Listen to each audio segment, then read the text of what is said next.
Kebanyakan dari kita pasti suka dengan coklat, baik itu coklat murni atau coklat olahan seperti kue. Namun, bagaimana coklat ini dibuat?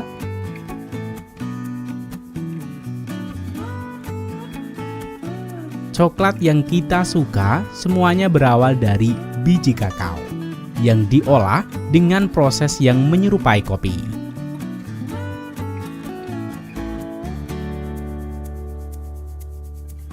Pohon kakao sendiri adalah tanaman asli dari Amerika Selatan.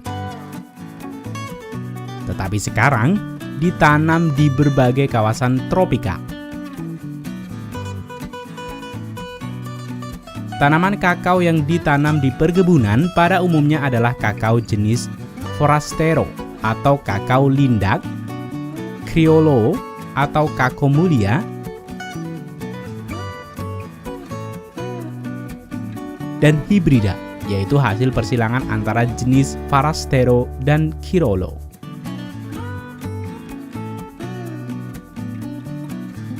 Berdasarkan data pada tahun 2020, negara yang menempati penghasil kakao terbesar di dunia adalah negara Pantai Gading, yaitu 3 negara di Afrika Barat dengan nilai produksi kakao 2 juta ton. Sedangkan di tempat kedua diduduki negara Ghana dan disusul Indonesia pada nomor 3.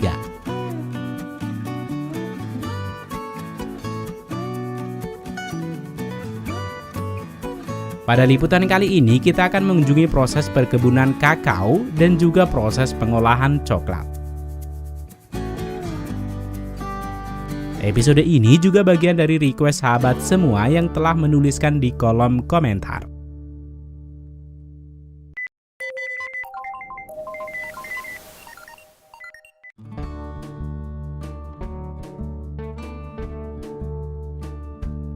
Kini kita mengunjungi hutan beriklim tropis di daerah Khatulistiwa, di mana tanaman kakao tumbuh subur dan juga memiliki jumlah yang sangat luas.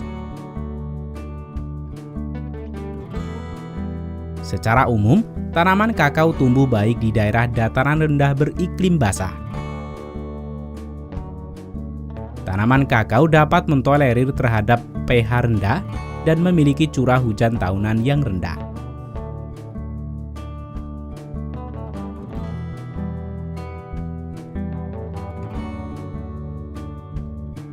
Tanaman kakao dapat dibudidayakan melalui bijinya, sehingga petani akan menyemai biji-biji kakao tua pada polybag yang berisi media tanam.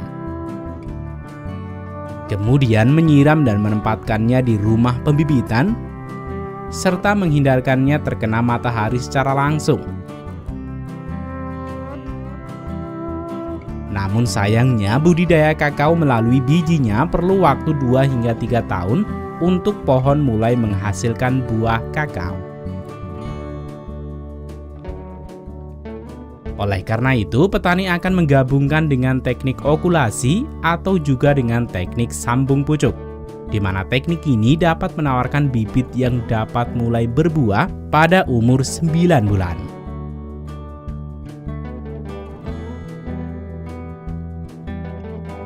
Sementara itu, pada divisi penelitian milik pemerintah akan terus mengembangkan berbagai jenis bibit kakao baru yang dapat menjadikan solusi permasalahan terkini bagi para petani kakao, seperti buah yang mati karena kering dan juga pohon yang terserang penyakit.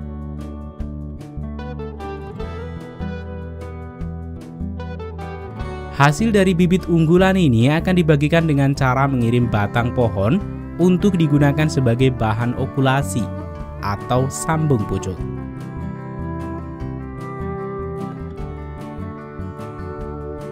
Salah satu rahasia kesuksesan negara Pantai Gading menjadi penghasil kakao terbesar dunia adalah pengembangan dan pendampingan secara terus-menerus. Sehingga lebih banyak warga yang berpartisipasi menanam pohon kakao.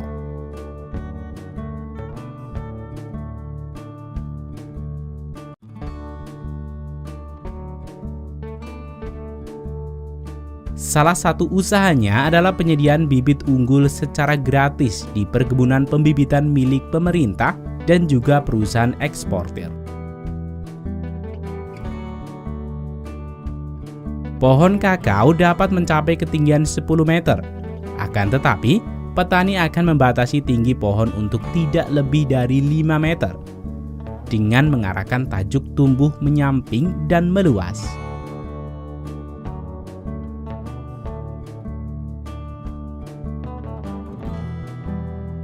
Hal ini dilakukan untuk memperbanyak cabang produktif.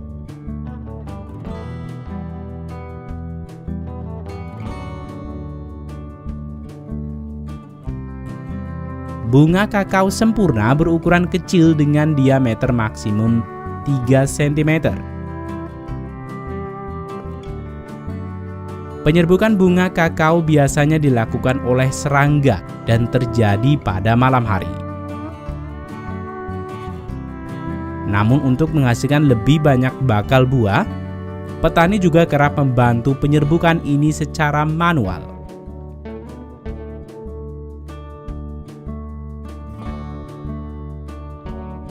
Cara ini terbukti menghasilkan lebih banyak buah kakao dibanding mengandalkan penyerbukan alami.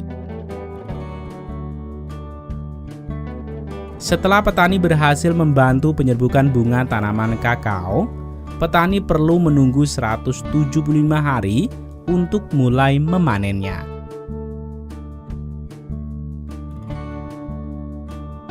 Karena munculnya bunga kakao secara bergantian memungkinkan proses pemanenan dapat dilakukan selama hampir 1 tahun.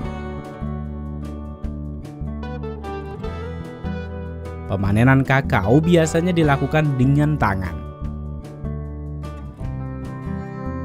Buah kakao yang dipetik adalah buah kakao yang memiliki warna cenderung kuning atau jingga, tergantung jenis kakao.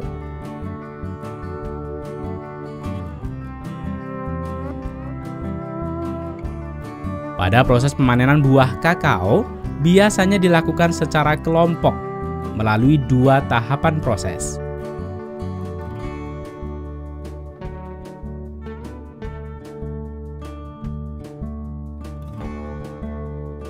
Pertama, para petani akan memetik buah kakao yang sudah tua dan juga mengumpulkan buah-buah kakao yang berjatuhan.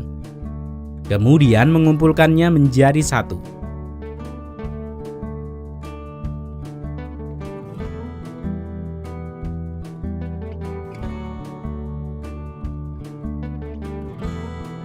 Pada proses kedua adalah membuka kulit luar buah kakao dan mengumpulkan biji yang masih dibalut dengan daging segar yang memiliki rasa manis.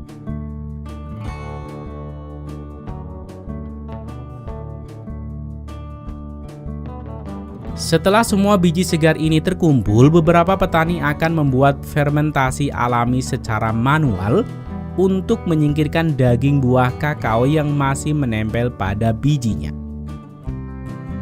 Kemudian mengeringkannya sehingga harga jual lebih tinggi.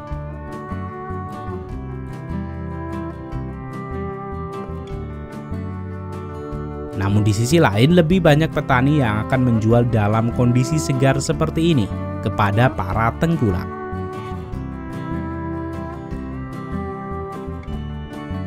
Setelah biji-biji kakao segar ini terkumpul, pekerja akan menempatkan biji kakao ini pada wadah-wadah kayu yang tersedia untuk dibiarkan beberapa hari sehingga terjadi fermentasi.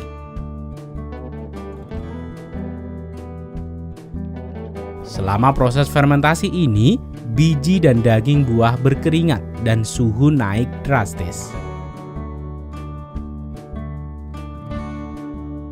Setelah proses fermentasi selesai, daging buah yang tebal akan mencair dan melunak sehingga membuat daging kakao menjadi mudah untuk dipisahkan.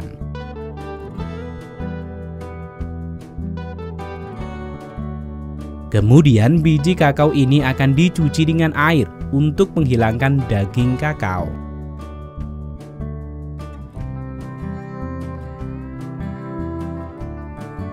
Kemudian pekerja akan menjemurnya di bawah sinar matahari.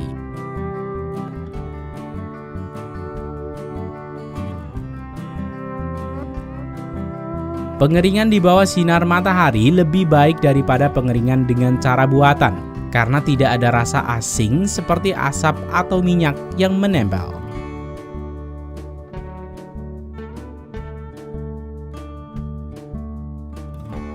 Biji kakao ini harus benar-benar kering untuk proses pengiriman ke luar negeri.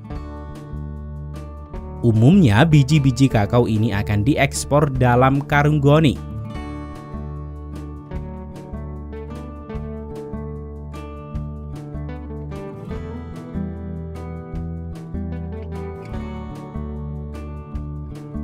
Setelah memenuhi syarat kualitas dan surat-surat, biji kakao ini siap untuk dikirim.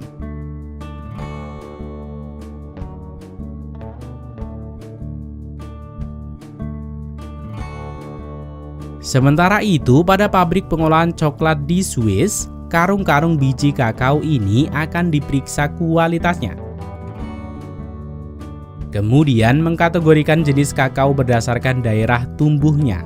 Karena biji kakao dari daerah yang berbeda memiliki rasa yang berbeda, sehingga pekerja dapat menentukan sifat-sifat yang perlu dipertahankan dan juga membersihkan biji dari kemungkinan terkontaminasi benda asing dengan sistem infrared.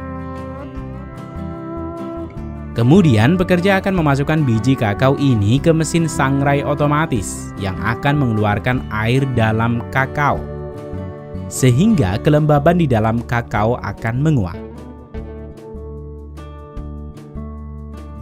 Cangkang terlepas dari inti, kemudian biji dipecahkan dan cangkang ringan disedot oleh mesin vakum. Sehingga yang keluar dari mesin ini adalah apa yang disebut dengan aplikasi, yaitu bagian inti dari biji kakao. Kemudian mesin ini disiapkan untuk proses selanjutnya. Pada proses ini, aroma khas kakao akan muncul.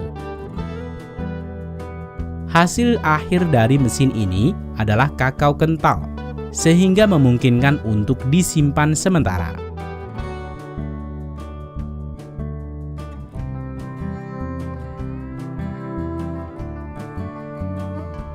Selanjutnya, untuk produk akhir coklat Swiss yang terkenal, pekerja akan mencampurkan coklat ini dengan bubuk susu, mentega kakao, gula, vanila, dan dengan bahan-bahan lain yang menghasilkan adonan coklat yang memiliki rasa coklat seperti yang kamu kenal.